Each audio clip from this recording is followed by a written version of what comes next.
بنگلہ دیش میں نوبل انعام یافتہ محمد یونس کو ملک کا عبوری سربراہ مقرر کر دیا گیا ہے۔ 84 سالہ محمد یونس کی عبوری حکومت کے چیف ایڈوائزر کے طور پر تقرری ایسے وقت میں ہوئی جب ایک روز قبل حسینہ واجد کئی ہفتوں سے جاری بدامنی کے بعد ملک چھوڑ کر روانہ ہو گئی تھیں۔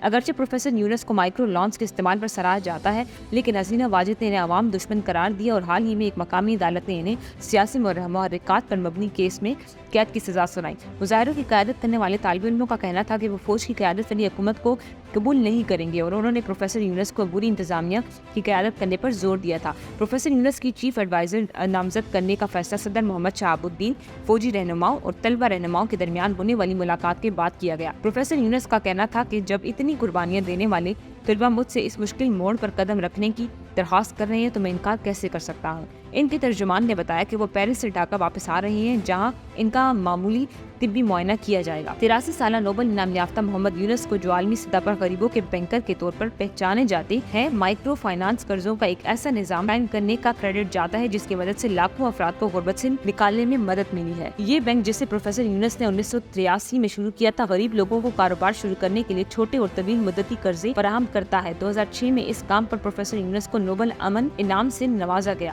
جہاں دنیا پروفیسر یونس کی مداح ہے، وہیں پیر کو مستعفی ہونے والی بنگلہ دیشی وزیر اعظم حسینہ واجد انہیں عوام دشمن سمجھتی رہی ہیں۔ انہوں نے پروفیسر یونس کو بار بار غریبوں کا خون چوسنے والا قرار دیا اور ان کے گرامین بینک پر بہت زیادہ شرح سود وصول کرنے کا الزام لگایا۔ حسینہ واجد کے دور میں رواں برس جنوری میں بنگلہ دیش کی ایک عدالت نے محمد یونس کو ملک کے لیبر قوانین کی خلاف ورزی کرنے پر 6 ماہ قید کی سزا سنائی تھی۔ پروفیسر یونس کے حامیوں کا کہنا ہے کہ یہ معاملہ سیاسی محرکات پر مبنی ہے۔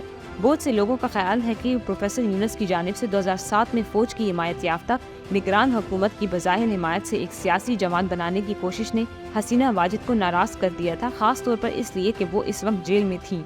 محمد یونس نے بعد ازاں سیاسی جماعت بنانے کا ارادہ ترک کر دیا تھا اور کہا تھا کہ یہ ان کے بس کی بات نہیں۔